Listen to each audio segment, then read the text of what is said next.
Chapter 1. Montego High School. Montego Bay is a beautiful tourist town on the east coast of Florida, near Miami Beach. The town was founded in the 17th century by the pirates of the Caribbean Sea, who were called buccaneers. Montego Bay became their home port, and there are still legends about hidden treasure there. The new Montego Bay Wax Museum opened recently. It is a big tourist attraction with wax statues of famous explorers, buccaneers, sea captains, slave merchants and criminals.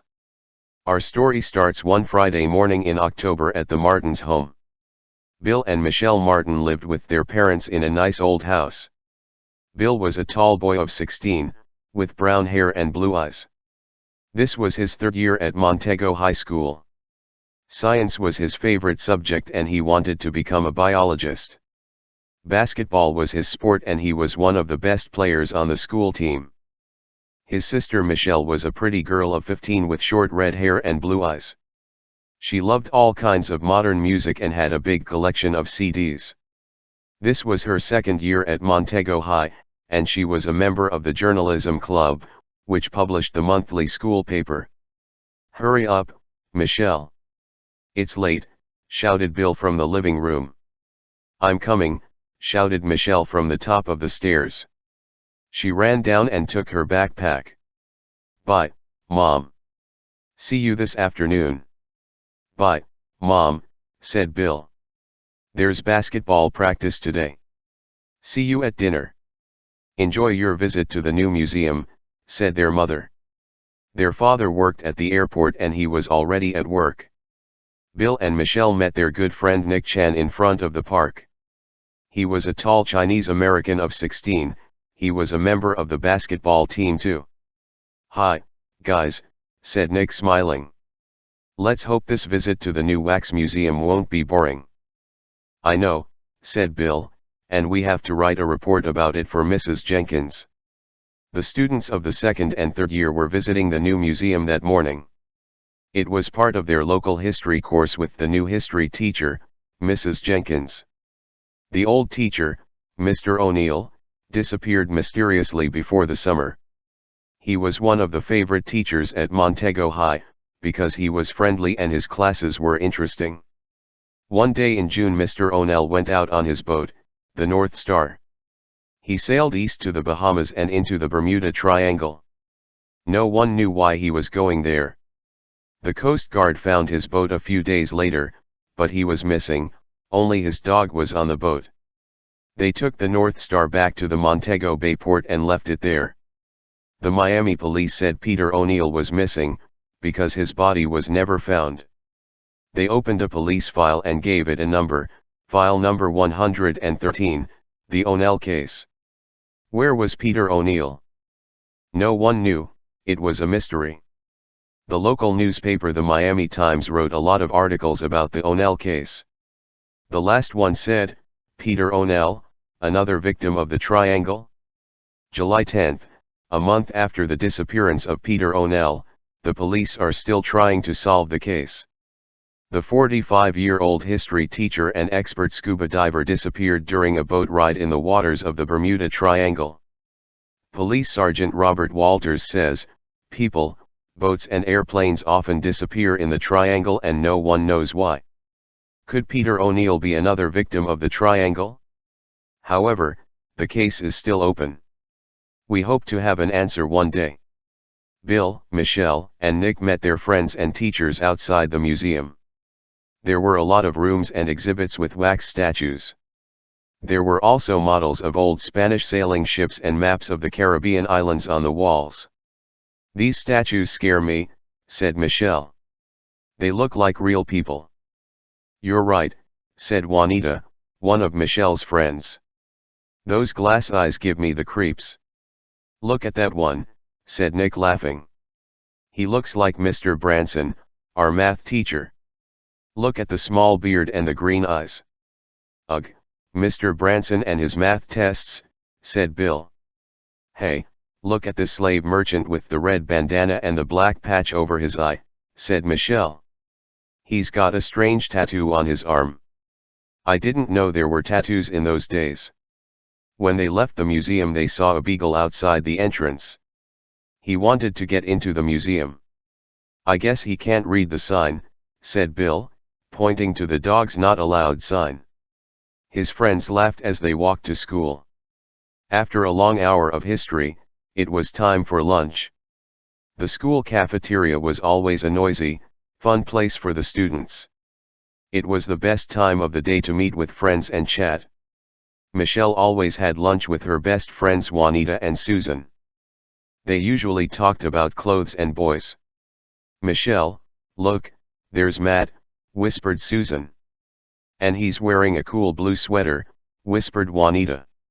Matt Anderson was the handsome captain of the football team. He was 17 and Michelle liked him. She looked at him but he didn't see her, so she started eating her lunch. "Let's talk about something else, girls," she said, eating her sandwich. Chapter 2 At the port. Saturday was a busy day for Bill and Michelle. They both had part-time jobs to earn some pocket money. Bill worked at the local supermarket and Michelle took the neighbors' dogs for walks. Saturday night was special because Mrs. Martin always cooks something unusual. After dinner Michelle went to Juanita's house and Bill phoned Nick. "What are you doing tonight?" asked Bill. "As soon as I finish working, I'm going to the movies," said Nick. "Good idea." "What's on?" said Bill. "There's a science fiction movie at the Madison Theater that everybody's talking about, Fifth Dimension. We can meet at my parents' restaurant at 8:30. "Okay. See you then, Nick." Nick's parents had a Chinese restaurant near the port and he always worked there on weekends. As Bill waited for Nick at the back door of the restaurant, he saw the same beagle from the wax museum. The poor dog was sad and thin. He was probably waiting for some food. Nick came out from the back door and said, "What an evening. There was a birthday dinner and we were so busy." "What's that dog doing there?" asked Bill. "Oh, him," said Nick. "He's a stray and wants something to eat. My mother always gives him some food. I think he lost his master." On Sunday morning the port was very busy. People were going out in their boats and the fishermen were repairing their fishing nets. The Martins had a small cabin cruiser at the port. They decided to clean it because Bill and Michelle wanted to have a Halloween party there. "Mom and I are going down to the port to clean the boat," said Mr. Martin. "You can come later. We can use 4 extra hands." "Okay, Dad, we'll be there soon," said Bill. "I'm going to wear my new jeans and pink t-shirt," said Michelle, who loved wearing new clothes. "You don't need new clothes to clean a boat, silly," said Bill. "Boys will never understand," said Michelle with a smile. It was almost 10 o'clock when Bill and Michelle got to the port. There were always a lot of fishing boats, cabin cruisers, and yachts at the port. It was a warm, sunny day and everything looked beautiful. An old fisherman, Francisco Garcia, was sitting on a pier near his boat, repairing a fishing net. "Hi, Francisco," said Michelle. "Hello," said the old man with lively dark eyes. "Nice to see you. Are you going out fishing today?" asked Bill. "No, I'm going early tomorrow morning," he said, looking at his fishing boat. "There he is again, poor thing." "Who?" asked Bill and Michelle. "Peter Onal's dog, Rover. He sits in front of his master's boat every day and whimpers. Can't you see him?" Bill and Michelle turned around. It was the same dog Bill saw at the museum and at the restaurant. "Do you mean the beagle over there, near the boat?" asked Michelle, pointing to the North Star. "Yeah," said Francisco. "He's sad because he lost his master. It breaks my heart. I wanted to take him home with me, but he only wants his master." "The poor dog," said Bill. "Did the police ever find Mr. Onal's body?" "The Bermuda Triangle took him," said Francisco. "The police will never find his body in the triangle. He was unlucky, very unlucky, but I told him." "What did you tell him?" asked Bill. "Well, When Mr. O'Neill bought the boat he changed its name to North Star. I told him it was bad luck to change the name of a boat. Sailors and fishermen know that. But he didn't believe me. He thought it was an old superstition. I didn't know that, said Michelle. But why did he go out to sea that day in June? He brought his scuba diving equipment on board. I think he was looking for something in the sea, something important. He went out in his boat every weekend. Did anyone go with him? Asked Bill. Only his dog, he said, and his busy hands started repairing the net again. It was nice talking to you, Francisco. Goodbye, said Bill, walking away with Michelle. The O'Neill case is a big mystery. No one knows what happened to him and no one knows what he was looking for. We just know that he was a terrific teacher and everyone liked him. Well, Francisco thought he was looking for something important, replied Michelle. Yeah, but I wonder what, said Bill. Chapter 3. A Halloween party. Saturday, October 31st was Halloween and the town of Montego Bay was ready to celebrate it. There were jack-o'-lanterns and black and orange decorations everywhere. There were some incredible costumes in town and people were busy planning scary Halloween parties. Bill and Michelle planned their costumes and masks weeks before Halloween. Bill was a vampire and Michelle was a rock star. She was excited because she could wear more makeup on Halloween. They went to the port and had their Halloween party on the boat with their friends. Mrs. Martin made pumpkin pies and Halloween cookies and there were good CDs to dance to. Before midnight Nick took some pictures with his new digital camera. The party was a lot of fun and everyone loved it. No one got to bed before 3 a.m. Bill and Michelle slept until noon the next day. How was the Halloween party? Asked Mr. Martin. Oh, we had a great time, Dad, said Bill. Thanks for letting us use the boat. We even cleaned up, said Michelle proudly. I'm glad you had fun, said Mrs. Martin. That afternoon they went to Nick's house to see the pictures he took the night before. Come upstairs and see the pictures of the party, said Nick excitedly as he opened the door. Why are you excited? Asked Michelle. Is something wrong with them? You both look super, he said. But that's not the problem, it's something else. They sat down in front of Nick's computer and started looking at the pictures. Look at this one, said Nick. Can you see the big white spot? It's on the boat in the background. They looked at the pictures of the party and saw a white spot on a boat in the background. Let's look closer at the picture, said Michelle. I want to see the name of the boat. It's the North Star, cried Bill. It was Mr. O'Neill's boat. But what's that white spot? Asked Nick. They looked at the computer for a while and then Michelle cried out, I know. It's somebody's ghost in the picture. I read about it in a book. And last night was Halloween, strange things can happen on Halloween night. A ghost, whispered Bill and Nick. What are you saying? That white spot is the picture of a ghost, exclaimed Michelle. And it's on Mr. O'Neill's boat, the North Star. Oh, come on, Michelle, said Bill, whose face was white. Do you mean that it's Mr. O'Neill's ghost? Nick felt cold. Can you see the ghost in other pictures? Asked Michelle. Well, look at these, said Nick. They looked at 3 other pictures that had the same white spot on the same boat. Wait a minute, said Bill nervously. Do we believe in ghosts? The 3 friends looked at each other and didn't know what to say. Do you have another explanation? Said Michelle, who believed in ghosts. Gee, said Bill. Then Mr. O'Neill is dead and not missing. There was a moment of silence, and then he told Nick about his conversation with Francisco Garcia. What happened to him on that day in June? Asked Nick. Did he have an accident? Or was it bad luck? Francisco said it's bad luck to change the name of a boat. Do you believe in superstition and bad luck? Asked Bill. I think good and evil forces exist, said Nick seriously. Ghosts only appear when the person was murdered or died in a terrible way, said Michelle. Perhaps he was looking for something important, and someone killed him to get the information, said Bill. But, where's his body? Asked Nick. We should tell the police about this, said Bill. The police don't believe in ghosts, said Michelle. Why don't we try to solve this mystery? Why not, said Bill. I like solving mysteries. And I like investigating, said Nick. But we need more information about Mr. O'Neill.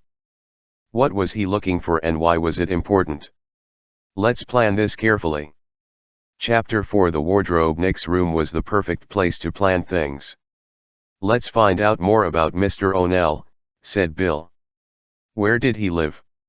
I'll look it up in the phone directory, said Michelle. Here it is, his address was 1857 Stockton Street. That's behind the port. Let's try and get into his house. But I'm sure the police already went there, said Nick. Yeah, but perhaps they didn't examine everything, said Bill. Let's go there after dark with our flashlights. When?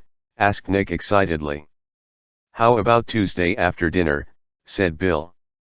When the school bell rang at 3:30 p.m. on Tuesday afternoon, Bill, Michelle, and Nick hurried home. They did some homework and met at 7. It was a windy autumn evening. They walked to the old part of town and Peter O'Neill's house appeared behind some tall trees. It was a white wooden house with a brown roof and a small garden. They were surprised to see his dog sitting outside the door. He recognized Nick from the restaurant and went to him. Look who's here, said Nick smiling. Hi, Rover. What are you doing here? He's still looking for his master, said Bill. He's friendly, said Michelle stroking him. Let's go to the back of the house and see if the door is open, said Nick. Rover followed them. The back door was locked, so they opened the kitchen window and climbed in. They stood in the dark kitchen for a moment. Everything was silent. We're in Mr. O'Neill's house, said Bill. This is weird. Let's start looking for clues, said Michelle. Where can we start? Asked Nick. Look, Rover's going to the living room, said Michelle. Let's follow him. The living room was small and there were 2 armchairs near the window. There was a big color photograph of O'Neill and his dog on a small table. Michelle looked at the photograph. It was probably taken on his boat in the summer. Look, he's got a strange tattoo on his arm. It's a peace sign, said Bill. They were popular in the 1970s. Rover led them to the hall and sat down in front of a door. He barked and put his paw on the door. Let's open it, said Michelle. She was scared, but she opened the door. There were stairs that went to the dark basement and the air was cold. Bill and Nick turned on their flashlights and slowly went down the stairs, and Michelle and Rover followed them. They looked around and saw a few boxes of books, some diving equipment and a big wooden wardrobe. Rover went to sit in front of the old wardrobe and started barking. Why is he barking at the wardrobe? Asked Nick as he stroked the dog's head. He barked again and looked at Nick with his big brown eyes. Then he began pushing the wardrobe door with his paw. Let's open it, said Nick. His heart beat fast as he turned the key and opened the door. He saw 2 scuba diving suits. There's nothing interesting in here, he said, closing the wardrobe. Rover barked again and pushed the door with his paw. Nick opened the wardrobe again and looked inside carefully. Could there be something behind this wardrobe? Said Michelle. Like in mystery novels, Michelle, said Nick laughing. Yes, exactly, said Michelle. Come on, let's try and move it to one side. Okay, let's try, said Bill. The wooden wardrobe was very heavy, but they were able to move it a bit. Rover was right, there was a small opening to a tiny room. Chapter 5 A Secret Closet. This is super, said Michelle. We discovered a secret room. You mean a secret closet, said Nick, moving his flashlight around. It's very small. There were 2 big maps and some newspaper articles on the walls and a diary on an old chair. This is cool, said Bill. I don't think the police know about this place. And it's probably full of clues, said Nick.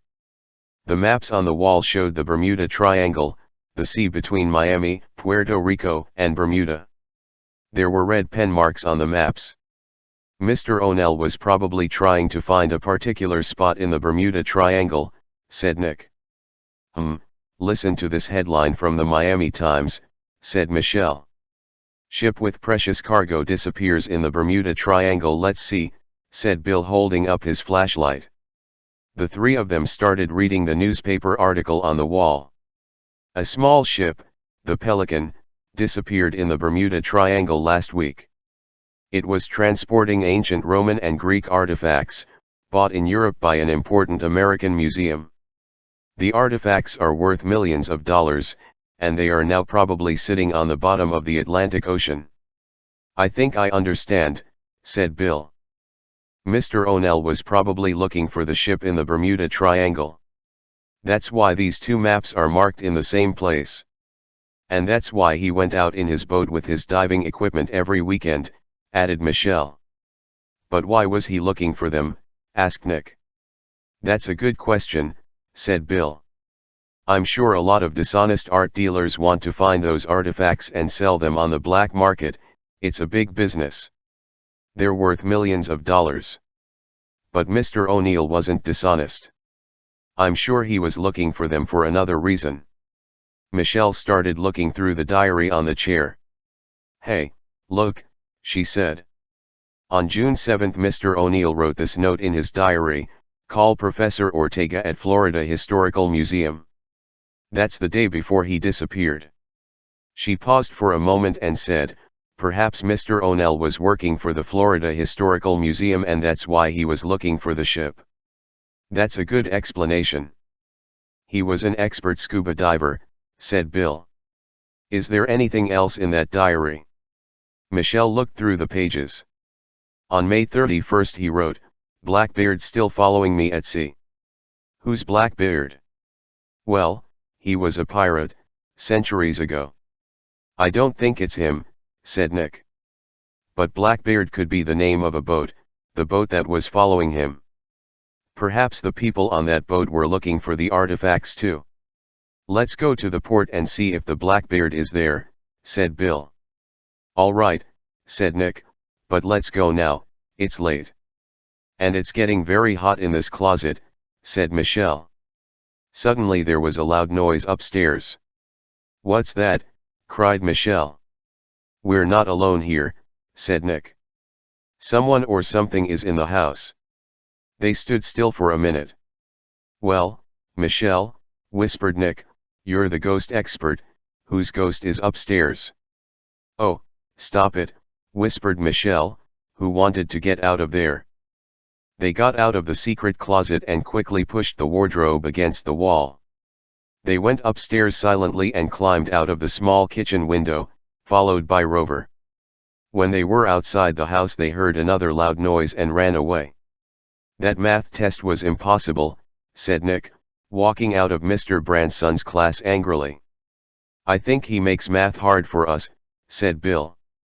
I couldn't finish the last 2 problems. Me neither, said Nick. I studied until late last night, but it didn't help. Even Maria Lopez, who's a math genius, didn't finish the last problem. Hey, let's think about the big game against South Miami High tonight, said Bill. They're a strong team. And so are we, said Nick. That evening the Montego High gym was crowded and noisy. The colors of the 2 schools were everywhere, orange and purple for Montego and black and red for South Miami. It was an important basketball game and the local TV station was there to film it. Michelle sat with Juanita and Susan. Mike Anderson and his friends from the football team were sitting behind them and this made Michelle nervous. I'm happy I wore my new sweater with the school colors, she thought. I hope Mike notices it. It was an exciting game and everyone was cheering for their team. Montego High finally won and entered the Florida finals. Someone touched Michelle's shoulder. She turned around and saw Mike. "Hi, Michelle," said Mike. "Your brother played a great game."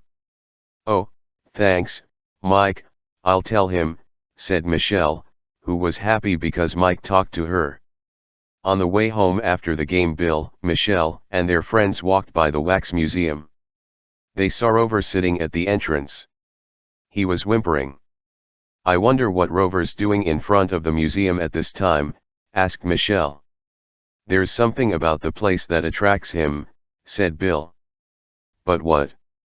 "Remember the day when he tried to come into the museum with our class?" Chapter 6 The Blackbeard On Sunday, Bill, Nick, and Michelle continued investigating the case. This time they met in Bill's room. "We have to find the Blackbeard and see who it belongs to," said Bill. "I'm sure there's a connection between that boat and Mr. O'Neill." "There's a naval registry office at the port," said Michelle. "All boats at the port are listed there." "Good. Let's go to the port," said Bill. The Naval Registry was a small office near the Montego Yacht Club. Michelle went in and talked to the clerk. "Hello, my name is Michelle Martin and I need some information. Is the Blackbeard here?" "Let me check," said the clerk, as he turned to his computer. "Here it is, the Blackbeard. It's at Pier number 8, that's where the biggest yachts are. Can you tell me the name of the owner?"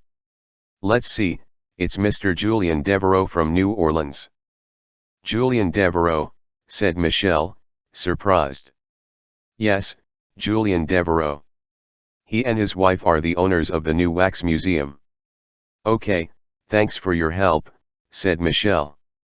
She met Bill and Nick outside and told them about the Blackbeard. "Wow," cried Nick. "So Julian and Gertrude Devereaux are the owners of the wax museum and the Blackbeard," said Bill. "And they gave a lot of money for the new park," said Nick. "There's a connection," said Michelle. "Why were they following the North Star at sea?" "And what about the wax museum?" asked Nick. "Why is Rover so attracted to it?" "This case is really difficult," said Michelle. "Well," said Bill, "we know that the Blackbeard is at the port and that Julian Devereaux owns the boat and the wax museum." There was a moment of silence. "And we know he's rich," said Nick, "but that's not much." "The clerk said that Julian Devereaux is from New Orleans," added Michelle. "Let's go home and look on the web." At home they got on the web and found some interesting information. Devereaux was the owner of a maritime museum in Charleston, South Carolina, and a new art museum in Houston, Texas. "This man owns 3 museums, he's very rich," said Michelle, grinning. "And guess what you find in museums?" "Artifacts," cried Bill and Nick. "Like the ones O'Neill was looking for." "Exactly," said Michelle excitedly. "So what's the next step?" asked Nick. Said Bill, looking at the computer screen. "We have to find a way to get on the Blackbeard. We could find some evidence of Devereaux's connection to this mystery." "The Blackbeard's at Pier number 8, said Michelle. "We can go one evening when the museum is open." "I don't want to meet them face to face."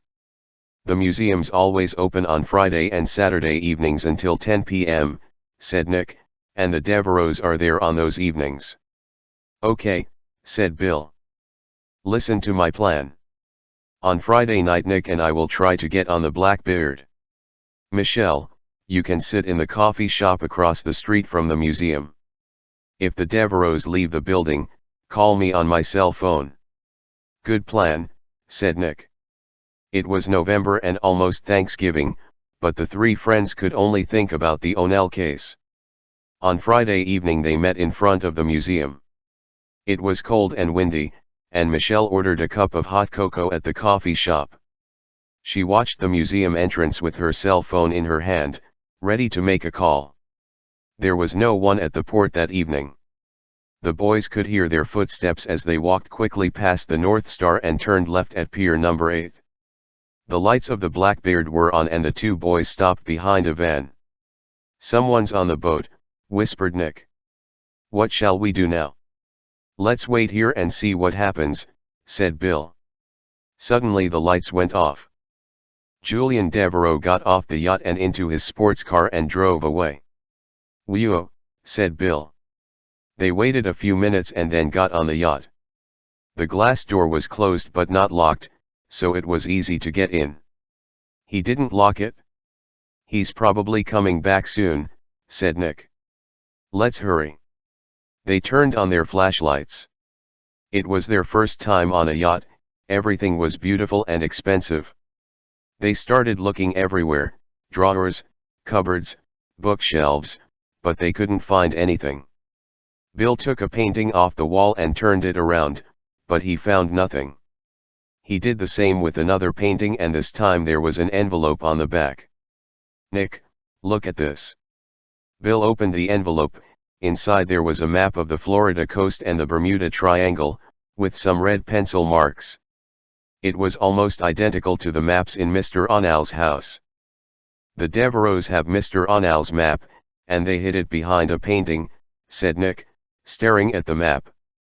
"This is evidence that the Devereaux are connected to Mr. O'Neill in some way," said Bill. "We have to show this map to the police." "Will they listen to us?" asked Nick. "Let's go and find out," said Bill. Bill put the empty envelope behind the painting. Then he folded the map and put it in his shirt pocket. They got back onto the pier and quickly left the port. They picked up Michelle, who was still at the coffee shop. "Hi, guys," she said. "You found something, didn't you?" "Let's go to Sandy's ice cream parlor and talk there," said Bill. Chapter 7 Sergeant Walters. Before going to their part-time jobs on Saturday morning, Bill and Michelle told their parents what was happening. Mr. and Mrs. Martin were very surprised. "Why didn't you tell us about this before?" said Mrs. Martin, who was worried. "You kids are amazing," said Mr. Martin. "No one has solved this mystery, but perhaps you can. I remember Mr. O'Neill, he was a very nice man. I'm glad you're going to the police today. It's the right thing to do." That afternoon the three friends went to the police station and spoke to a police officer. "Good morning, I'm Sergeant Walters," said a tall man with friendly eyes. "What can I do for you?" "We want to report something," said Bill. "Come into my office and sit down," said Sergeant Walters. Bill was a bit nervous at first, but Sergeant Walters was friendly. He, Nick and Michelle explained everything. They talked with him for about half an hour, and he seemed interested. "Sergeant Barnes, please bring me the O'Neill case file, number 113, said Sergeant Walters. He looked through several papers in the file and then wrote something down. "You three are good detectives," he said, "but do you know that it is against the law to enter private property, like Mr. O'Neill's home and the Blackbeard?" Bill and Nick were embarrassed, but Michelle was not. "We wanted to help the police solve the case," she said seriously. "We were looking for clues, but we won't do it again." "The Devereaux are important citizens," said Sergeant Walters. "They helped our community with their new museum and they gave lots of money for the new park. The Wax Museum brings tourists and good business to our town. We don't have any real evidence against them. You found this map on their yacht, but anyone can have a map. But this map is identical to the ones we saw at Mr. O'Neill's house, and it was hidden behind a painting," said Nick. "We want to solve the O'Neill case, too," said Sergeant Walters. "But I need better evidence. For example, where is Mr. O'Neill's body? Perhaps he wanted to disappear and start a new life in another place. A lot of people disappear, you know. Or perhaps he had an accident at sea. We can't accuse anyone at the moment. We need to find his body first." "Mr. O'Neill loved his dog," said Michelle. "He could never go away and leave him. Dogs are very good at finding their masters, it's their sense of smell," said Sergeant Walters, with a strange light in his eyes. "My men and I'll examine the secret room in Mr. O'Neill's house and take a look at those maps and his diary. But I still think he had an accident. Do you know how many people and boats disappear at sea? He got up from his desk and gave each of them his business card. Call me if you need me. They left the police station and Bill said, now we have to find the body before anyone will listen to us. Yeah, bodies are easy to find, they're everywhere, didn't you know, said Nick, laughing. Oh, come on. Don't worry, said Michelle. Remember what Sergeant Walters said, dogs are good at finding their masters, it's their sense of smell. I think he's giving us a clue. Perhaps Rover can help us solve the case, said Bill. Nick thought for a moment. You can usually find him near the North Star, or at Mr. Onal's home, or at the Wax Museum, cried Michelle. Her cheeks were red with excitement. What attracts Rover to the museum? Something inside, said Bill. Yes, but what, said Michelle. Let's find a way to get into the museum with Rover, said Nick. Dogs aren't allowed in the building, but there's a back door, the emergency exit. One of us can open it and Rover can go in. Great idea, Nick, said Bill. We can go tomorrow, said Michelle. It's Sunday and there are always lots of visitors at the museum, no one will notice Rover. I hope. Okay, said Bill. Nick, Rover likes you, so you can wait outside the back door with him. Michelle and I'll buy tickets and go in.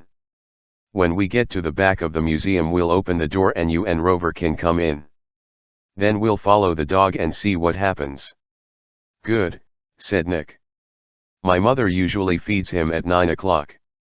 I'll try to keep him at the restaurant tonight. Chapter 8 At the museum. Bill and Michelle woke up early on Sunday morning. This was a very important day for them and Nick. They left their house at 9:30 and met Nick in the park.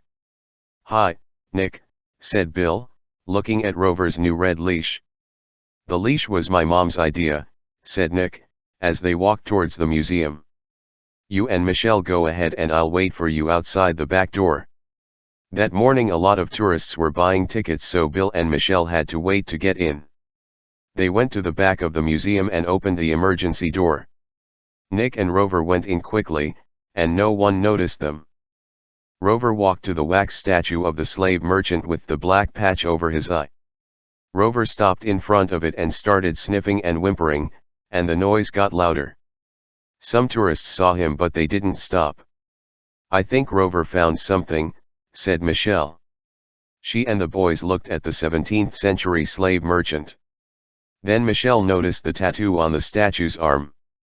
Hey, look at that tattoo, whispered Michelle. Do you remember it? It's the same tattoo we saw in the photograph at Mr. Onal's house. The peace sign, whispered Nick. But they were popular in the 1970s. A slave merchant of the 1600s didn't know about peace signs. Rover started barking. He's found something, said Bill, as the barking got louder and the dog became more excited. Could that be his master, said Nick, his voice trembling. But it's a wax statue, said Michelle weakly. Yeah, but look at the tattoo, said Bill. Is that a wax statue? Or is it someone's body?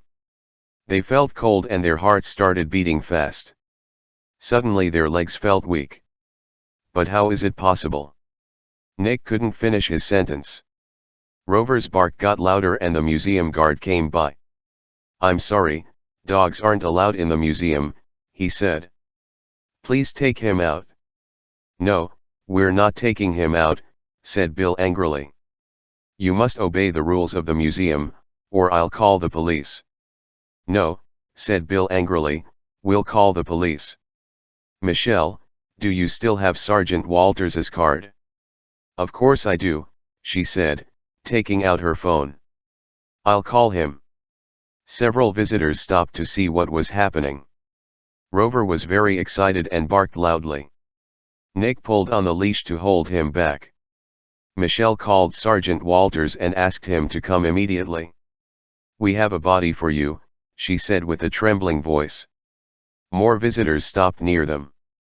Sergeant Walters, Sergeant Barnes, and 2 other policemen got to the museum in a few minutes. "Sergeant Walters, we found Mr. Onal's body," said Michelle loudly. "His dog led us here and started barking. We noticed that the tattoo on the statue is the same tattoo we saw in a photograph at Mr. Onal's home, a peace sign, popular in the 1970s. And this museum is owned by Mr. and Mrs. Devereaux." "Onal's body," exclaimed Sergeant Walters. "What are you saying? I want to look into this." He turned to the museum guard and said, "I want to examine this statue carefully. Do you have a back room?" "Yes, I'll open it for you," said the guard. Sergeant Walters asked his men to take the statue to the back room. "I want to speak to the owners of the museum immediately," he said. "Mr. and Mrs. Devereaux are in their office upstairs. I'll go and call them." The guard was worried and confused. Sergeant Walters's men carried the statue to the back room, and Rover started following them. Nick pulled him back, but it wasn't easy. Sergeant Walters called the police station and asked them to send a medical expert. Then he turned to the 3 young people, who were very excited about their macabre discovery. "I don't know what we'll discover here, but something is wrong, and we're going to find out more about that wax statue. Your detective work was excellent and you helped us a lot. But now it's the responsibility of the police. Call me in a few days and I'll tell you something more. Thanks for your help." The 3 friends were proud. They were helping the police solve the O'Neill case. When they left the museum, Nick took the leash off Rover, but he didn't run away, he stayed with them. Chapter 9. The case is solved. "Do you think that was really Mr. Onal's body?"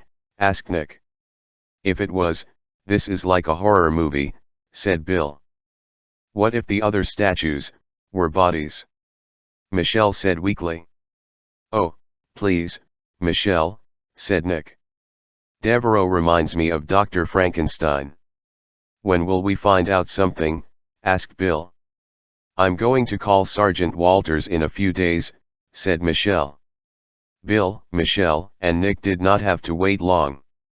On Wednesday, the O'Neill case was on the front page of the Miami Times. O'Neill case finally solved. The O'Neill case was finally solved by the Miami police this week with the help of 3 teenagers, Bill Martin, 16, his sister Michelle, 15, and Nick Chan, 16. These young people showed great determination and courage. The police discovered the waxed, embalmed body of Peter O'Neill, a 45-year-old high school teacher and expert scuba diver, in the Montego Bay Wax Museum. The macabre discovery was a big shock for everyone because he went missing in June of this year. The owners of the Wax Museum, Julian Devereaux, 46, and his wife Gertrude, 42, made a terrible confession. They killed Peter O'Neill. Peter O'Neill was working for Professor Dan Ortega, who is the director of the Florida Historical Museum. Professor Ortega asked him to find the ship with the 5 artifacts that disappeared in the Bermuda Triangle. The ship left the port of Naples, Italy, but never reached its destination in Miami. All radio contact was lost when the ship entered the triangle. The museum bought these valuable artifacts in Greece and Italy to add to its beautiful art collection. Julian Devereaux owns an art museum in Houston and a maritime museum in Charleston. He knew about the lost artifacts and wanted to find them for his museums. He followed O'Neill's boat during his trips to sea. On June 8, when O'Neill was scuba diving, Devereaux went on his boat and stole O'Neill's maps. These important maps showed where the ship and the artifacts were. O'Neill returned to his boat before Devereaux could leave it. He shot and killed O'Neill with his gun.